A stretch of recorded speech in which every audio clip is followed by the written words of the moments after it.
Hello friends, welcome to the UPSC analyser. तो आज हम 23 जुलाई का इंडियन एक्सप्रेस डिस्कस करेंगे। यहाँ पर फर्स्ट न्यूज़ है, IT searches premises of Dainik Bhaskar group daily points to its Covid reporting. तो यहाँ पर फर्स्ट न्यूज़ इस बारे में है कि जो दैनिक भास्कर है उसने कोविड को लेकर कोई रिपोर्ट प्रिंट कर दी थी, हेडलाइन प्रिंट कर दी थी, और जिसके कारण सरकार ने इर्क होके आईटी सर्चेस करा दिए हैं दैनिक भास्कर के प्रेमाइसेस पे। लेकिन इसमें सरकार ने ये बोला है, countering the allegations, information and broadcasting minister Anurag Thakur said there is no interference in the functioning of government agencies. तो ये बहुत ज़रूरी होता है कि गवर्नमेंट इंटरफेरेंस ना करे गवर्नमेंट एजेंसीज में, तभी इम्पार्शलिटी बनी रहती है और इंडिपेंडेंस बनी रहती है। आगे चलते हैं, यहाँ पर हम डिस्कस करेंगे Kejriwal promise on paying rent for poor tenants enforceable says high court. तो लास्ट ईयर जब लॉकडाउन लगा था तो दिल्ली के चीफ मिनिस्टर अरविंद केजरीवाल ने ये बोला था कि कोई भी टेनेंट अगर अपना रेंट नहीं दे पाता है तो सरकार उसके बिहाफ पे रेंट देगी। तो ये स्टेटमेंट दिया गया था अरविंद केजरीवाल जी द्वारा, लेकिन उस स्टेटमेंट को अभी तक इन्फोर्स नहीं किया गया है। तो हाईकोर्ट ने बोला है कि अगर कोई भी स्टेटमेंट ऐसे चीफ मिनिस्टर देते हैं तो वो इन्फोर्सेबल होता है और दिल्ली गवर्नमेंट को इस चीज़ को इन्फोर्स करना चाहिए। तो the Delhi high court on Thursday ruled that a promise और assurance given by a chief minister clearly amounts to an enforceable promise. तो दिल्ली हाई कोर्ट ने ये बोला है कि कोई भी प्रॉमिस या एश्योरेंस अगर चीफ मिनिस्टर के द्वारा दिया गया है तो वो एक इन्फोर्सेबल प्रॉमिस होता है। The implementation of which ought to be considered by the state, और स्टेट को उसका इम्प्लीमेंटेशन करना चाहिए। और दिल्ली गवर्नमेंट को डायरेक्ट किया है कि जो भी उन्होंने लास्ट ईयर स्टेटमेंट दिया था उस पर कुछ डिसीजन लें। लास्ट ईयर ये बोला गया था that the state would be paying the rent if any tenant is unable to pay the same. तो स्टेट रेंट देगा अगर कोई भी टेनेंट नहीं दे पा रहा है रेंट। अब प्रेस कॉन्फ्रेंस में ये बात बोली गई थी, तो who are poor and poverty stricken and also promise that if any tenant is unable to pay the rent due to poverty the government will pay on their behalf. Justice Pratibha M. Singh in the verdict said that good governance require that promises made to citizens by those who govern are not broken without valid and justifiable reasons. तो ये आप coat कर सकते हैं कि यहाँ पे justice का ये कहना है, गुड गवर्नेंस के लिए ज़रूरत होती है कि कोई भी प्रोमिसेस अगर सिटीजन्स के किए गए हैं तो उसे गवर्नमेंट फुलफिल करे बिना किसी वैलिड या जस्टिफिएबल रीजन से, अपने प्रोमिसेस से वो पीछे ना हटे। The court said puffing in commercial advertising में भी परमिसेबल। जैसे एडवर्टीजमेंट में झूठ बोला जाता है, मिसलीडिंग एडवर्टीजमेंट्स होते हैं, ठीक है, वो तो कमर्शलाइजेशन के लिए ऐसा हो रहा, but ought not to be recognisable and permissible in governance. लेकिन गवर्नेंस में ऐसा नहीं होना चाहिए, कोई भी ऐसा मिसलीडिंग स्टेटमेंट नहीं होना चाहिए। अगर आप कर सकते हो आप तभी बोलो। The saying promises are meant to be broken is well known in the social context. However, law has evolved the doctrines of legitimate expectation and promissory estoppel to ensure that promises made by the government, its official and other authorities are not broken and are in fact judicially enforceable. तो ऐसा बोला गया है court के द्वारा कि अगर chief minister या कोई भी गवर्नमेंट कुछ भी ऐसा बोलती है तो वो इन्फोर्स करे। It set that in democratic setup persons who hold an elected office, एक किसी लोकतंत्र सेटअप में जो पर्सन्स इलेक्टेड ऑफिस को होल्ड कर रहे हैं, रिस्पॉन्सिबल पोजीशंस पर बैठे हैं, हेड्स ऑफ द स्टेट हैं, तो उनसे एक्सपेक्ट किया जाता है कि रिस्पॉन्सिबल एश्योरेंस देंगे, वो वही एश्योरेंस देंगे जो वो कर सकते हैं to the citizens, more so in time of crisis and distress. और क्राइसिस और डिस्ट्रेस में आपने कोई वादा किया फिर आप उसे पूरा नहीं कर रहे हो तो ये तो काफ़ी गलत बात है। द दिल्ली गवर्नमेंट, अब दिल्ली गवर्नमेंट का क्या पक्ष है, तो दिल्ली गवर्नमेंट ने ये बोला है the doctrine of legitimate expectation can only be based on actual governmental policy, कि चीफ मिनिस्टर अरविंद केजरीवाल के द्वारा बस ये स्टेटमेंट एक बोला गया था, इसके लिए कोई एक गवर्नमेंटल पॉलिसी नहीं आई थी, कोई गवर्नमेंटल नोटिफिकेशन नहीं आया था, ना ही कोई एग्जीक्यूटिव डिसीजन था, ये बस एक स्टेटमेंट बोला गया था and not on a mayor political statement. तो अब ये बोला गया दिल्ली गवर्नमेंट के द्वारा कि जो लेजिटिमेट एक्सपेक्टेशन की बात आती है वो तब आती है जब सरकार ने कोई नोटिफिकेशन निकाला हो या कोई पॉलिसी बनाई हो, लेकिन ऐसा कुछ नहीं किया गया था, बस ये एक स्टेटमेंट था। It is also argue that all government policy is executed in the name of the governor and any statement made by the CM would not be enforceable, कि कोई भी गवर्नमेंटल पॉलिसी तब एग्जीक्यूट होती है जब governor के उस पर एसेंट आ जाता है। तो सीएम ने कोई स्टेटमेंट दे दिया तो वैसे इन्फोर्सेबल नहीं होता है। तो ऐसा चीफ दिल्ली गवर्नमेंट का पक्ष है। तो हमने दोनों बातें सुन ली। अब Sikh women with Kirpan and Kara stopped from taking exam, moves High Court. For a Sikh to wear and carry kirpan and kara is very pious and is an essential element of the practice of Sikh religion. अब एक lady थी तो वो किरपान और कारा पहन के उसे एग्ज़ाम में नहीं जाने दिया, एग्ज़ाम सेंटर में, और उसको डिनाई कर दिया कि वो राइट टू एग्ज़ाम, कि वो अपना एग्ज़ाम लिख सके, तो उसको डिनाई कर दिया गया। फिर हाई कोर्ट में अब ये गई हैं, तो the law recognises that religious freedom is primarily a matter of conscious. अब लॉ क्या रिकॉग्नाइज करता है कि जो रिलीजियस फ्रीडम है वो कॉन्साइंस का मैटर है, adding that the constitution of India, अब इंडिया का जो संविधान है वो भी अलाउ करता है लोगों को कि वो अपना रिलीजन मैनिफेस्ट कर सकते हैं, प्राइवेट में भी कर सकते हैं, कम्युनिटी में भी कर सकते हैं, पब्लिकली भी कर सकते हैं। हम आगे चलते हैं। यहाँ पर कोई इंपॉर्टेंट न्यूज़ नहीं, यहाँ पे ऐड है बेसिकली। हम आगे चलते हैं। यहाँ पर 645 चिल्ड्रन ऑर्फन्ड इन अप्रैल में ड्यूरिंग सेकेंड वेव, ईरानी इन्फॉर्म्स राज्यसभा। अब प्राइम मिनिस्टर नरेंद्र मोदी ने एक स्कीम लेकर आए उन बच्चों के लिए जो ऑर्फन हो गए हैं कोविड-19 की सेकेंड वेव में। तो prime minister Narendra Modi announce that all children who have lost both parents the surviving parent, तो वो सभी बच्चे जिन्होंने अपने दोनों पेरेंट्स को खो दिया, या किसी एक सर्वाइविंग पेरेंट है लीगल गार्डियन को खो दिया, या एडॉप्टिव पेरेंट्स को कोविड-19 में खो दिया है, तो उनको सपोर्ट किया जाएगा PM cares for children scheme के अंदर। The assistance for these children will come in the form of fix deposits, तो असिस्टेंस की फॉर्म में फिक्स डिपॉजिट्स उनके नाम किया जाएगा, फ्री एजुकेशन प्रोवाइड की जाएगी, हेल्थ इंश्योरेंस प्रोवाइड किया जाएगा। इसके अलावा women and child development ministry ने डायरेक्टिव्स इशू किए हैं कि कोई भी अगर ऑर्फन की एंसेस्ट्रल प्रॉपर्टी है तो वो उसके किसी भी एक्सटेंडेड फैमिली मेंबर द्वारा नहीं बेची जा सकती, ना ही किसी और के द्वारा बेची जा सकती है, जब तक वो बच्चा मैच्योर नहीं हो जाता है। तो अब नेक्स्ट न्यूज़ पर हम चलते हैं। अब 2 बिल्स की बात की गई है, अभी बिल्स के ज़्यादा फैक्ट्स नहीं है, तो बिल बस ये बताए गए हैं कि 2 बिल्स इंट्रोड्यूस किए गए हैं। द इनलैंड वेसल्स बिल 2021, जिससे इकोनॉमिकल और सेफ ट्रांसपोर्टेशन हो सके इनलैंड वाटर्स में। दूसरा असेंशियल डिफेंस सर्विसेज बिल 2021, जो कि basically essential defence services provide करने के लिए है। तो अभी इन बिल्स के बारे में ज़्यादा और इन्फॉर्मेशन नहीं दी हुई है। बस ये जो सेकंड वाला बिल है essential defence services bill 2021, it curtail the rights of the workers to strike which is the democratic rights of workers. तो शायद इस बिल में ऐसा कोई प्रोविजन है कि वर्कर्स स्ट्राइक नहीं कर सकते हैं, और जो डेमोक्रेटिक राइट है वर्कर्स का स्ट्राइक करने का, तो वो छीना जा रहा है इसमें शायद किसी एक क्लॉज से। हम आगे चलते हैं। यहाँ पर कोई इंपॉर्टेंट न्यूज़ नहीं है। यहाँ पे cabinet approve setting up of central university in Ladakh, तो अब लद्दाख में एक सेंट्रल यूनिवर्सिटी सेटअप की जाएगी। The union cabinet on Thursday approve the establishment of A central university in Ladakh at a cost of ₹750 crore, और वो लेह और कारगिल को कवर करेगी। आगे चलते हैं। Privacy a right that has to be respected says UNGA president elect. तो UNGA प्रेसिडेंट इलेक्ट है अब्दुल्ला शाहिद, ये मालदीव्स के फॉरेन मिनिस्टर है, और इंडिया ने भी इनका कैंडिडेचर को सपोर्ट किया था। अब इन्होंने पेगासस स्नूपिंग रो पे ये बोला है कि प्राइवेसी एक राइट है जो कि कॉन्स्टिट्यूशनल के द्वारा हर सिविलाइज कंट्री को कॉन्स्टिट्यूशन के द्वारा प्रोटेक्टेड है, और इसको रिस्पेक्ट किया जाना चाहिए। तो ये बातें उन्होंने तब बोली कि अब पेगासस के, तो अब वो विजिट के लिए भी आ रहे हैं इंडिया में। अब द अस इन पेगासस, तो ये श्रेया सिंगल, तो आपको पता होगा section 69A of the IT act, तो वो वाली श्रेया सिंगल है, जो Shreya single versus union of India वाला जजमेंट भी था। यहाँ पर उन्होंने ये बोला है 21st सेंचुरी में मनी और एम्यूनेशन से ज़्यादा जो रियल वेपन है वो है इन्फॉर्मेशन। तो इन्फॉर्मेशन पावर है 21st सेंचुरी की। द NSO इज स्टेटेड, अब NSO ने क्या बोला है कि वो जो उनकी टेक्नोलॉजी है वो सिर्फ लॉ इन्फोर्समेंट एजेंसीज या तो इंटेलिजेंस ऑर्गेनाइजेशन या तो गवर्नमेंट्स को ही बेचते हैं, उनके कस्टमर्स प्राइवेट एंटिटीज़ नहीं होते हैं। But the software is design to be insidious. Zero click attack है, मैंने बताया था कि जो हार्डवेयर और सॉफ्टवेयर की वल्नरेबिलिटीज़ हैं ये उसको यूज़ करके ये क्या करता है कि फ़ोन को इन्फेक्ट करता है, जैसे कि सिर्फ मिस कॉल दे के भी फ़ोन को इन्फेक्ट कर सकता है। तो इसमें ह्यूमन के इंटरेक्शन की कोई ज़रूरत होती नहीं है, ज़ीरो क्लिक अटैक कर सकता है। Confined to our homes for the better part of a year, it seems that we are now faced with a high possibility of loss of personal liberty. अब कॉन्स्टिट्यूशन गारंटी करता है citizen of India को freedom of thought, speech, expression, and recently supreme court ने यह भी बोला था कि राइट टू प्राइवेसी एक फंडामेंटल राइट है। The Israeli Defense Minister's statement that Pegasus and other cyber products are exported exclusively to government entities, तो Israel की डिफेंस मिनिस्टर ने ये बोला है जो साइबर प्रोडक्ट हैं पेगासस और भी, तो वो सिर्फ गवर्नमेंट एंटिटीज़ को ही बेचे जाते हैं, और वो इसलिए बेचे जाते हैं ताकि क्राइम को इन्वेस्टिगेट किया जा सके और आतंकवाद को रोका जा सके। तो इनके मेन पर्पस नेशनल सिक्योरिटी होता है। इन दिसंबर 2018 अब गवर्नमेंट ने ऑथोराइज कर दिया था दिसंबर 2018 में कि 10 सिक्योरिटी इंटेलिजेंस एजेंसी इंटरसेप्ट कर सकती है, मॉनिटर कर सकती हैं, या कोई भी इन्फॉर्मेशन को डीक्रिप्ट कर सकती हैं, ट्रांसमिट कर सकते हैं, रिसीव या स्टोर कर सकती है किसी कंप्यूटर रिसोर्स में। उसके बाद फरवरी में intermediary guidelines and digital media ethics rules आ गए, seemingly to clamp down on the impunity with which social media platforms operate. तो अभी दिसंबर 2018 में क्या होता है, गवर्नमेंट ने 10 सिक्योरिटी एजेंसी को अलाउ कर दिया था कि आप कुछ भी कर सकते हो इन्फॉर्मेशन के साथ, उसको इंटरसेप्ट कर सकते हो, मॉनिटर कर सकते हो, डिक्रिप्ट कर सकते हो, कुछ भी कर सकते हो। अब उसके बाद फिर डिजिटल मीडिया एथिक्स रूल्स आ गए। The earlier notification issued by the government had some conceivable checks and balances. For example, authorization is required before any of the 10 notified agencies can intercept, monitor or decrypt any information. अब ये जो 10 security agencies को allow किया था तो उसमें फिर भी कुछ चेक्स और बैलेंसेस थे। फॉर एग्जाम्पल ऑथोराइजेशन रिक्वायर होगा 10 नोटिफाइड एजेंसीज के द्वारा This and other grounds are being taken by the government before the Supreme Court to defend its stance. History shows that it is always subtle. ये important है.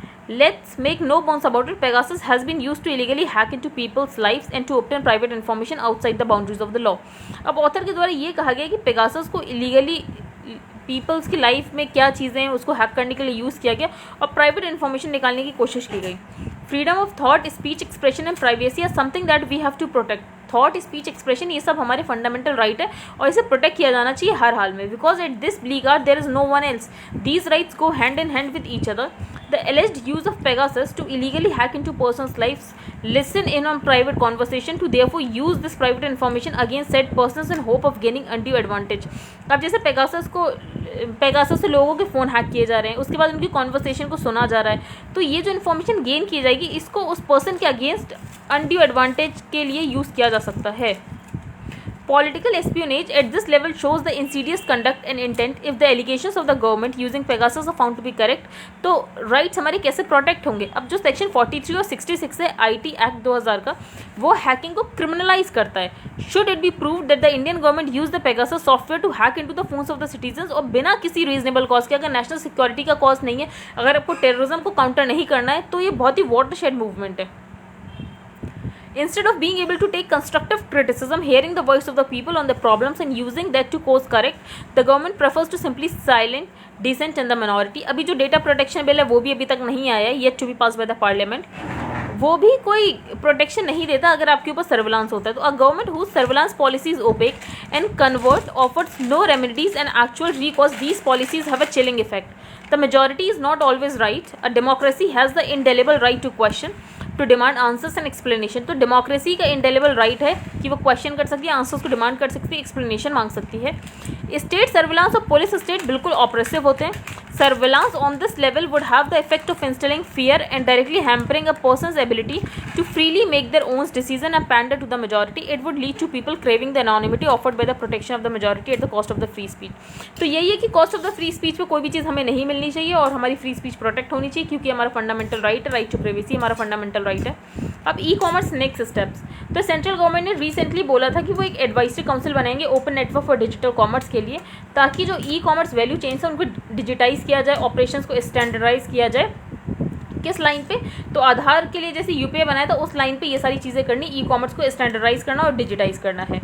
The market is dominated by few players. अब e commerce का जो market है उसमें सिर्फ कुछ ही players हैं और वो बहुत ही अनफेयर ट्रेड प्रैक्टिसेस को यूज़ करते हैं.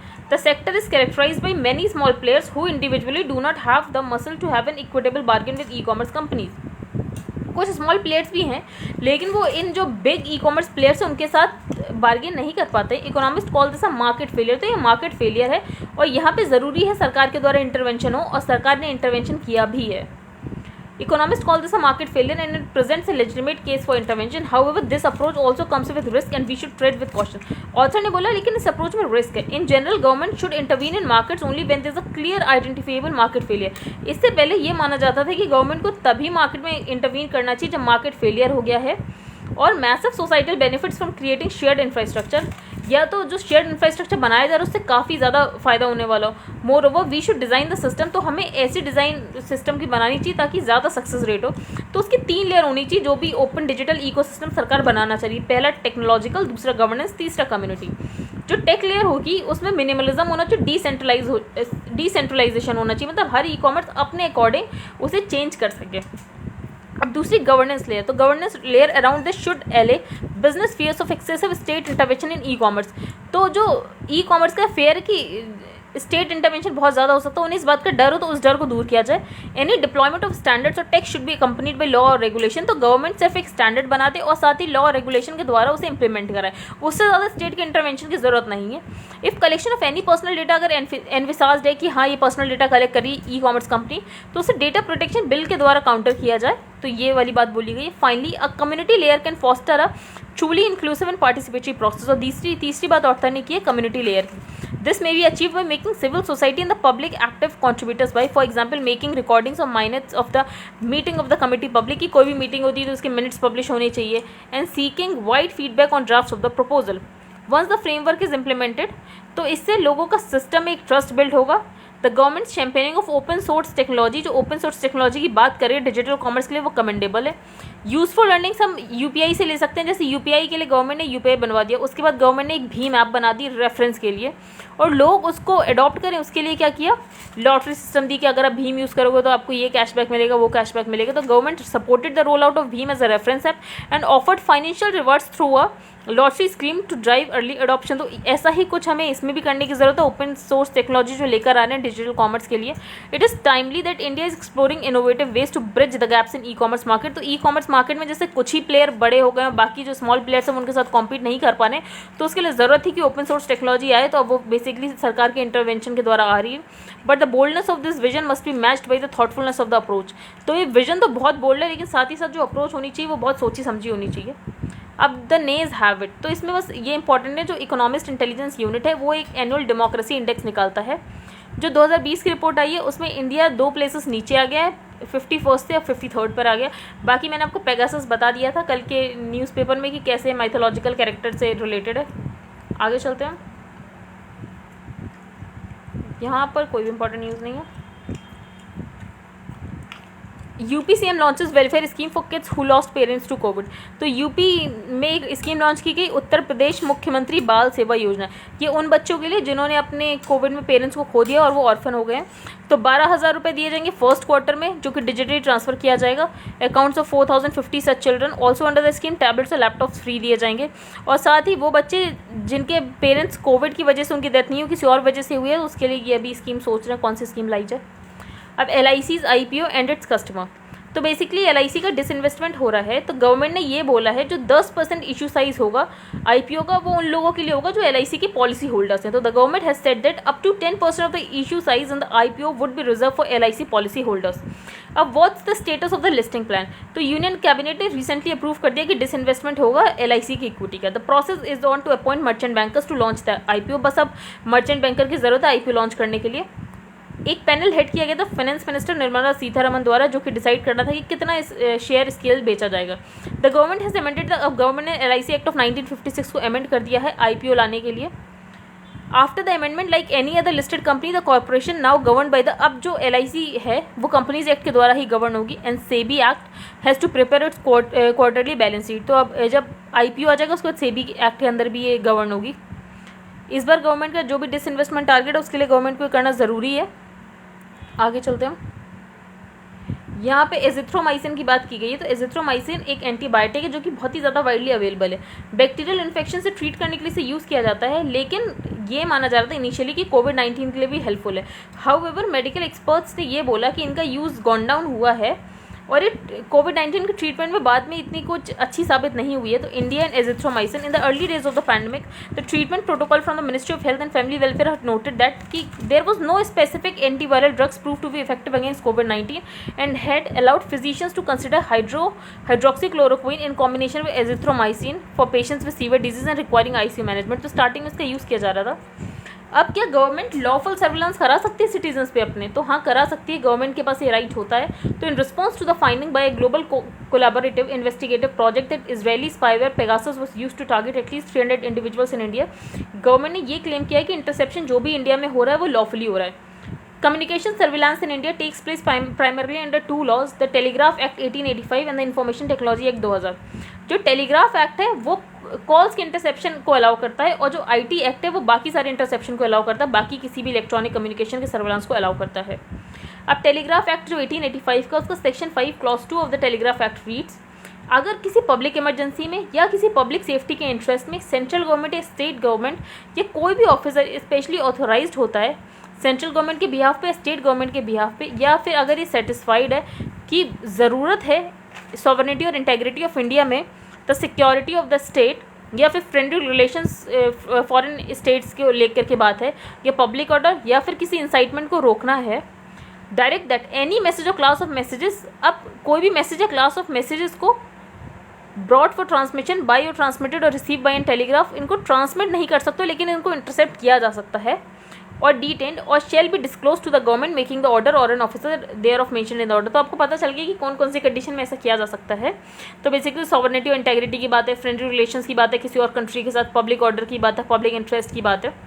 Under this law the government can intercept calls only in certain situation. तो यहाँ पर कुछ सिचुएशन दी है जिस पे गवर्नमेंट इंटरसेप्ट कर सकती है कॉल को, जैसे कि सॉवरेनिटी और integrity of the India, security of the state, friendly relations foreign states के, या पब्लिक ऑर्डर को लेकर, या कोई इंसाइटमेंट ना हो जाए उसको रोकने के लिए। तो ये सेम रेस्ट्रिक्शंस जो कि फ्री स्पीच में दिए गए under article 19(2) of the constitution. Additionally a provision section 5 clause 2 में ये भी बोला गया है कि लॉफुल इंटरसेप्शन जर्नलिस्ट का नहीं हो सकता है। अब सुप्रीम कोर्ट ने इंटरवेंशन जब किया था तो public union for civil liberties versus union of India में सुप्रीम कोर्ट ने ये बोला था यहाँ पे प्रोसीजरल सेफगार्ड्स की बहुत ज़रूरत है। जो टेलीग्राफ एक्ट में प्रोविजन है कि जो गवर्नमेंट है वो लॉफुली इंटरसेप्ट करवा सकती है, लेकिन इसमें प्रोसीजरल सेफगार्ड्स की ज़रूरत है and laid down certain guidelines for interception. और इंटरसेप्शन के लिए कुछ गाइडलाइंस ले डाउन की थी सुप्रीम कोर्ट ने। अब public interest litigation was filed in the wake of the report on tapping of politicians phones by the CBI. The court noted that authorities engaging interception were not even maintaining adequate records. तो court ने ये पाया जो authorities engage interception में वो adequate records तक नहीं maintain करी है, साथ ही इंटरसेप्शन कैसा है उसके कोई लॉग्स मेंटेन नहीं कर रखे हैं। तो among the guidelines issued by the court for setting, इसलिए कोर्ट ने एक रिव्यू कमेटी सेटअप कर दी थी। तो टैपिंग एक सीरियस इन्वेजन है किसी भी इंडिविजुअल की प्राइवेसी का। अभी हम देख रहे हैं बहुत ज़्यादा टेक्नोलॉजी आ रही है, जैसे जीरो क्लिक टेक्नोलॉजी भी आ गई है। तो the right to solve telephone conversation in the privacy of one's home और ऑफिस विदाउट इंटरफेरेंस, तो एक्चुअली उसका राइट का अब्यूज़ किया जा रहा है। It is no doubt correct that हर गवर्नमेंट के पास राइट होना चाहिए कि वो थोड़ा बहुत सर्विलांस करे अपने इंटेलिजेंस आउटफिट के लिए, but at the same time citizen की जो राइट टू प्राइवेसी है उसे भी मेंटेन करना बहुत ज़रूरी है।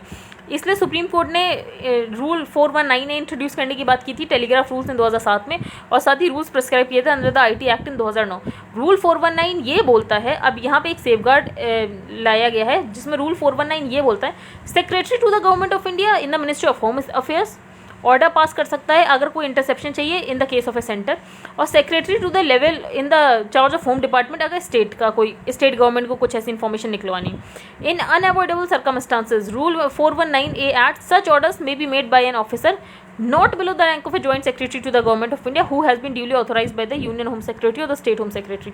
तो अगर कभी भी इंटरसेप्ट करना तो सबसे पहले परमिशन लेनी पड़ेगी secretary to the government of India, home minister home affairs का जो है, या तो फिर स्टेट लेवल पे सेम सेक्रेटरी से। अगर बहुत ज़रूरत है तो जॉइंट सेक्रेटरी से नीचे तो कोई भी परमिशन नहीं दे सकता है। अब IT एक्ट 2000, तो section 69 of the information technology act were enacted to further the legal, अब लीगल फ्रेमवर्क को और स्ट्रॉन्ग बनाने के लिए लेकर आए थे। Under the IT act all electronics transmission of data can be intercepted. तो IT एक्ट के अंदर सारे तरीके के ट्रांसमिशन ऑफ डेटा को इंटरसेप्ट किया जा सकता है। So for a Pegasus like spyware, अगर गवर्नमेंट को लॉफुली यूज़ करना है तो गवर्नमेंट को IT एक्ट को भी इन्वोक करने की जरूरत है और टेलीग्राफ एक्ट को भी इन्वोक करने की ज़रूरत है।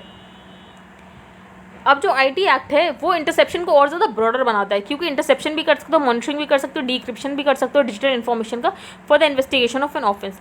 Significantly it dispenses with the condition precedent set under the telegraph act that requires. अब जो टेलीग्राफ एक्ट में उसमें ऐसी कोई कंडीशन भी नहीं कि पब्लिक इमरजेंसी की बात हो या तो इंटरेस्ट ऑफ पब्लिक सेफ्टी की बात हो, इसलिए इसमें पावर सरकार के पास ज़्यादा आ जाती है टेलीग्राफ एक्ट के अंदर। अब हम आगे चलते हैं, आई होप आपको ये समझ आ गया होगा। ये भी वही पेगासस स्पाईवेयर के बारे में। US जनरल ने ये बोला है कि हाफ ऑफ द अफगान जो डिस्ट्रिक्ट्स हैं वो तालिबान के कंट्रोल में आ चुके हैं। अब WHO ने स्टार्टिंग में जब कोविड आया था तब तो रिजेक्ट कर दी थी लैब लीक थ्योरी की, लैब से कोविड आया होगा, लेकिन WHO ने वापस से बोला था कि उन्होंने बहुत जल्दी इस थ्योरी को रिजेक्ट किया और वापस उन्होंने बोला कि ओरिजिन को हम ट्रेस करते हैं कि वुहान लैब से तो नहीं लीक हुआ था वायरस। तो चाइना ने रिजेक्ट कर दिया WHO का प्लान कि वायरस ओरिजिन प्रोब को रिन्यू करने के लिए।